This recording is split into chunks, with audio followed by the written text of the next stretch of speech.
कहानी। साइकिल है फर्राटेदार, लेकर जाती हमको गांव के उस पार। ओहो, निकला हूँ मैं करने दूध का व्यापार। मनसुख सुनीता चाची के घर के बाहर साइकिल रोकता है और घंटी बजाता है। काकी, आ जाओ, दूध ले लो। लाओ भाई, आज जरा आधा लीटर दूध ज्यादा दे देना, मेरी बिटिया को खीर खाने का मन है। हाँ हाँ, अभी ले लो, बढ़िया सी खीर बनाकर खिलाना बिटिया को।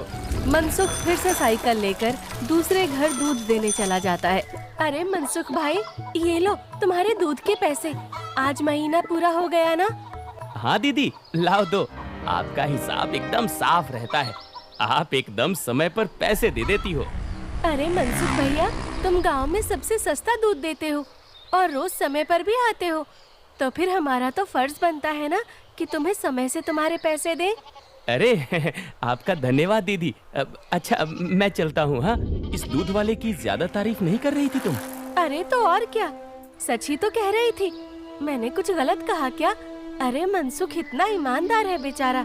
पहले हम शहर से पैकेट वाला दूध मंगाते थे, वो कितना महंगा पड़ता है, और उसे लेने के लिए आपको इतनी दूर दुकान तक जाना पड़ता था।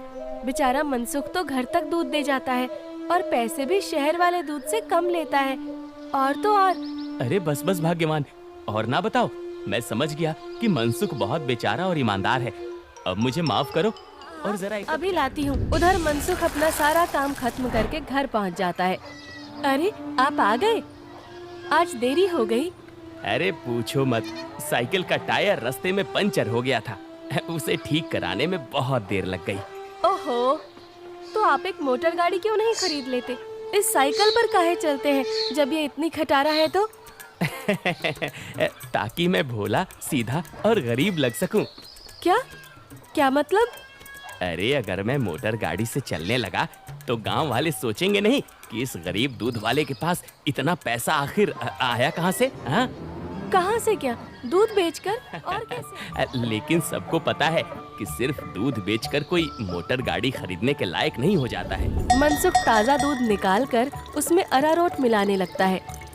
अरे रुकिए रुकिए, ये दूध तो हमारे इस्तेमाल का है, इसमें अरारोट क्यों मिला रहे हैं? अरे मूर्ख औरत, कितनी बार तुमसे कहा है कि हमारे इस्तेमाल का दूध अलग रखा करो। यहाँ तबेले में मैं सिर्फ बेचने वाला मिलावटी दूध ही रखता हूँ।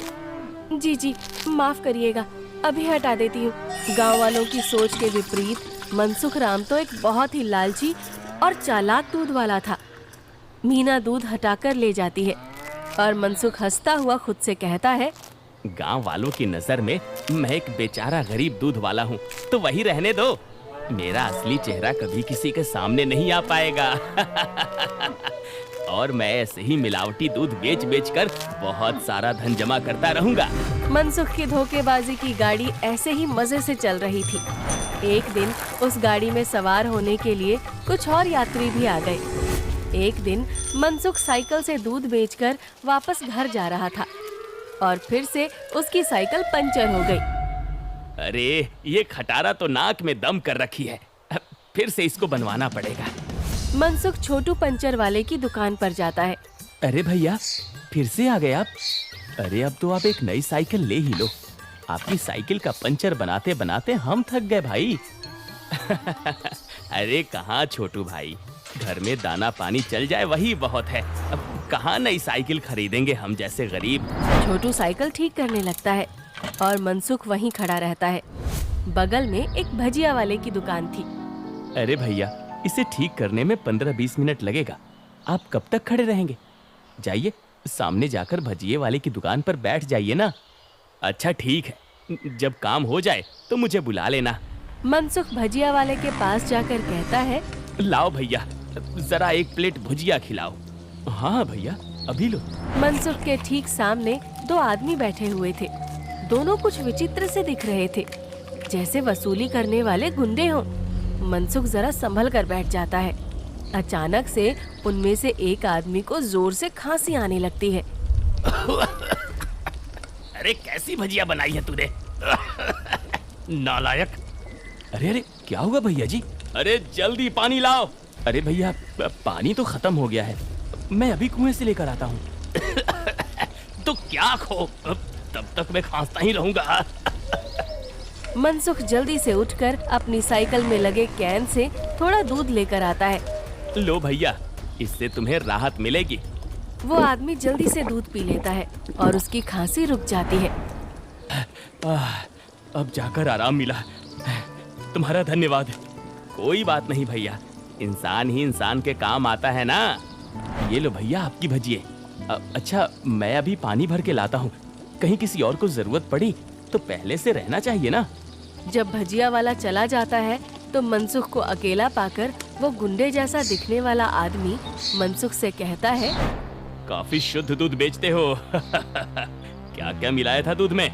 ये सुनकर मनसुख सकपका जाता है और भजिया उसके हाथ से गिर जाती है। क्या क्या मतलब है आपका भैया? मतलब ये कि ये दूध तो बहुत मिलावटी था, चक्कर ही पता चल गया। आज तक गांव में कोई भी मनसुख के मिलावटी दूध का स्वाद नहीं समझ पाया था और इस नए आदमी ने एक घूंट पीकर ही समझ लिया। मनसुख बहुत घबरा जाता है। देखो भैया, इस बारे में किसी को कुछ मत बताना। चाहो तो मुझसे कुछ पैसे ले लो। मेरे सालों का बना बनाया धंधा है, इसे चौपट मत करना। अरे हम तुम्हारा धंधा चौपट करने नहीं आए हैं, बल्कि हम तो तुम्हारे धंधे में 4 चांद लगवा देंगे। क्या मतलब है तुम्हारा? देखो भाई, मिलावट तो तुम कर ही रहे हो, तो हम तुम्हें मिलावट से कुछ अलग करने को नहीं कहते। तुम बस अपने दूध में ये मिला देना। वो गुंडा मनसुख के हाथ में एक पाउडर की पुड़िया थमाता है। ये क्या चीज है भाई? नहीं नहीं, ये नशे वशे का व्यापार नहीं करता मैं। ये सब तुम अपने ही पास रखो। अच्छा, मतलब सिर्फ दूध में अरारोट मिलाने का व्यापार ही करते हो? चलो ठीक है, कोई बात नहीं। हमने सोचा था तुम भी 4 पैसे ज्यादा कमा लो, मगर ये तो अपना अपना भाग्य है। क्या? अरे मैं तो मजाक कर रहा था। मैं तैयार हूँ भाई। अब सामने से आती लक्ष्मी को भला कौन मना कर सकता है। लाओ लाओ, पुड़िया इधर लाओ। ये हुई ना बात। तो फिर ये लो, इस एक पैकेट को एक बड़े दूध के केन में मिलाना। इससे कम या ज्यादा में नहीं, तभी स्वाद में किसी को अंतर नहीं पता चलेगा। और हाँ, इसे मिलाने के बाद तुम्हारे दूध की डिमांड गांव में 4 गुना हो जाएगी। लोगों को ये बहुत अच्छा लगने लगेगा और चाह कर भी बिना इसे कोई पिए रह ही नहीं पाएगा। एक पुड़िया का 1000 रुपए हुआ। अरे अब ये तो बहुत ज्यादा है भैया। अच्छा, ज्यादा लग रहा है? अब चलो कोई बात नहीं, मत खरीदो। अब ये भजिया वाला आएगा ना तो इसे ही बेच देंगे। ये तो खुशी खुशी 1000 रुपए में खरीद लेगा। अरे अरे नहीं, रुको रुको, मैं देता हूँ ना पैसे। ये लो। शाबाश, चलो अगले हफ्ते मिलते हैं। मनसुख की साइकिल ठीक हो गई थी और वो पुड़िया लेकर वापस घर जा दूध में पुड़िया मिला रहा था। तभी वहाँ पर मीना आ जाती है। अरे ये आप क्या कर रहे हैं जी? ये है जल्दी से अमीर होने का शॉर्टकट। बहुत हुआ अरारोट मिलाना। अब देखो कितनी जल्दी हम अमीर होते हैं। अरे वाह, आप तो बहुत समझदार आदमी हैं। कितना अच्छा हुआ जो मेरी माँ ने आपसे मेरी शादी करवाई। अच्छा, काश मैं भी ऐसा ही कह सकता, भाग्यवान। जी क्या? मैं समझी नहीं। नहीं नहीं, कुछ नहीं।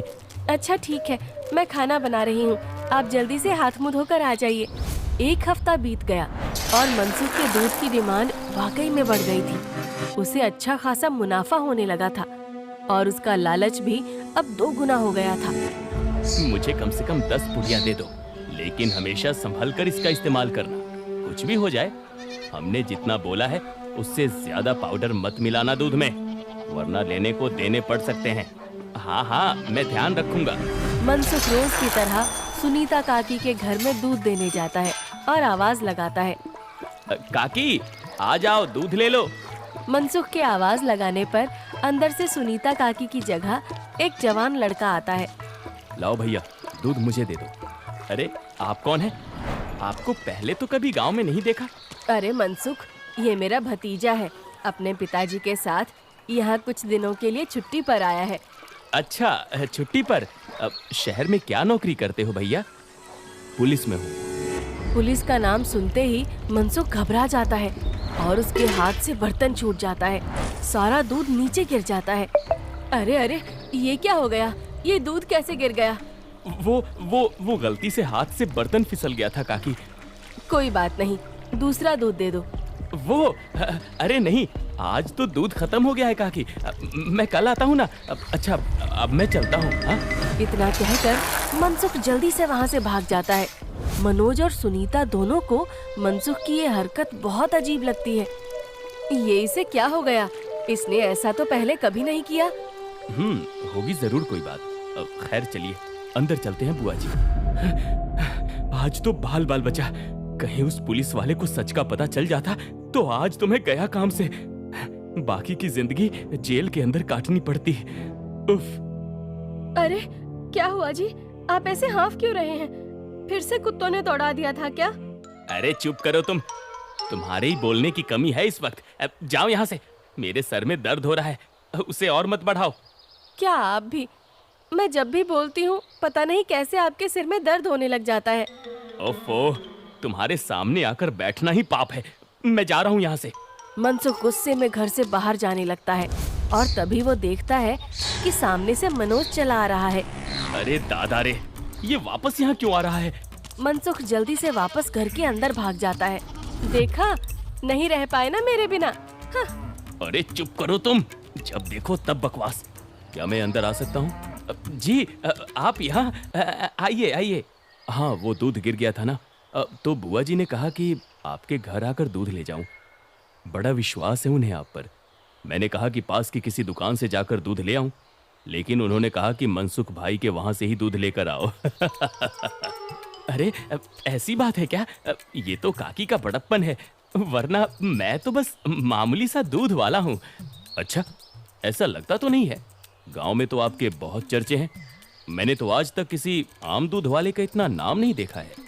मनसुख थोड़ा घबराता है और फिर मीना से कहता है, इन्हें चाय वाय पिलाओ, मैं इनके लिए दूध लेकर आता हूँ। ये शहर से आए हैं, बहुत बड़े पुलिस वाले हैं। अरे वाह, आप बैठिए, मैं अभी आपके लिए चाय लेकर आती हूँ। मनसुख तबेले में जाकर शुद्ध दूध निकालता है। अरे अब मैं क्या करूँ? इसे मिलावटी दूध कैसे दूँ? और अगर एकदम शुद्ध दूध दिया तो फिर सुनीता काकी को स्वाद अलग लगेगा। ये तो मैं अच्छा फंस गया हूँ। मनसुख सोच विचार में डूबा था और उधर मीना चाय बनाकर ले आती है। लीजिए, गर्मा गर्म चाय और पनीर के पकौड़े खाइए। मनसुख तबेले से बाहर आकर बहाना बनाता है। अरे आज इतनी गर्मी है ना, जो भी बचा हुआ दूध था वो तो फट गया। माफ करना, आप इतनी दूर आए और दूध ही नहीं बचा। अरे चलिए कोई बात नहीं, आज हमारे नसीब में आपके यहाँ का दूध नहीं लिखा है तो कोई बात नहीं। वैसे भाभी जी ने बहुत कमाल की चाय और पकौड़े बनाए हैं। एकदम शुद्ध दूध और पनीर का स्वाद था। अब मैं चलता हूँ। मनोज इतना कहकर चला जाता है। पीछे से मनसुख चिढ़ते हुए मीना से कहता है, अरे क्या जरूरत थी पकौड़े बनाने की? अरे केवल चाय देती ना, उससे ज्यादा स्वाद नहीं देना था। छी छी, कैसी बातें करते हो? मेहमान तो भगवान होता है ना। ओफो, तुमसे बहस करना ही बेकार है। गुस्से में मनसुख चला जाता है। मनोज के डर से कुछ दिनों तक मनसुख किसी को भी दूध देने नहीं जाता और बीमारी का बहाना लगा देता है। ये क्या चल रहा है दूध वाले? तुम हमसे पुड़िया क्यों नहीं ले रहे हो? कहीं किसी और से सौदा तो नहीं कर लिया? अरे नहीं, गांव में एक पुलिस वाला आकर ठहरा है, उसके रहते मैं मिलावटी दूध नहीं बेच सकता। कुछ दिन इंतजार करना पड़ेगा। क्या? अच्छा ठीक है, तब तो हमें मिलाना भी नहीं चाहिए। इसी तरह मनसुख और गुंडों का काम कुछ दिन तक ठप रहता है।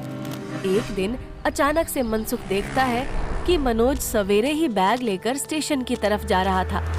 अरे आप वापस जा रहे हैं? हाँ भाई, मेरी आज शहर की वापसी की ट्रेन है। अगली बार आऊंगा तो अपनी तबीयत बढ़िया रखना, तब तुम्हारे घर का शुद्ध दूध और पनीर जरूर खाऊंगा। इतना कहकर मनोज चला गया और मनसुख खुशी से तबेले में गया। चलो बला टली, अब फिर से काम पर लगता हूँ। मीना पहले से ही खड़ी दूध में पुड़िया वाला पाउडर मिला रही थी। अरे ये क्या चल रहा है? वो मैंने सोचा आप बहुत दिनों से काम पर नहीं गए हैं तो आज आपसे कहूँगी काम पर जाने को, और ये पाउडर यहीं रखा था तो मैंने सोचा मैं ही मिला दूं। मनसुख ने देखा कि मीना के हाथ में एक पुड़िया थी। अरे तुम अपने काम से काम रखा करो, ज्यादा मेरे काम में अपनी नाक मत घुसाया करो। हटो अब। मनसुख दूध की कैन लेकर चला जाता है। मीना चिढ़ते हुए जमीन पे पड़ी 4 और पुड़िया उठाते हुए खुद से कहती है, जब देखो तब चिल्लाते रहते हैं। इनका काम आसान करने पर भी चिल्लाते हैं। 5 पुड़िया दूध में डाल दी तो इन्हें तो आसानी हुई ना, कभी समझते ही नहीं। मनसुख दूध सारे गांव में बांटकर घर आ गया। इतने दिनों बाद आज काम किया, मैं तो बड़ा थक गया। जैसे ही मनसुख सुस्ताने बैठा, उसके कॉलर पर मनोज ने हाथ रखा। मनोज को देखकर मनसुख के होश ही उड़ गए। तुम यहाँ? अरे दूध वाले, नशे का तो ठीक है, मगर इतना नशा कौन मिलाता है दूध में कि पहली घूंट में ही आदमी का सर चकरा जाए? क्या ये क्या बकवास है? मैं नहीं जानता ये सब तुम क्या कह रहे हो। अब और तुम्हारी तो ट्रेन थी ना? जी हाँ, मगर मेरी ट्रेन कैंसिल हो गई है और आपकी ट्रेन का समय हो गया है। चलिए, अब आपकी ट्रेन सीधा हवालात में जाकर रुकेगी और रास्ते में आपके साथियों को भी सवार कर लेंगे।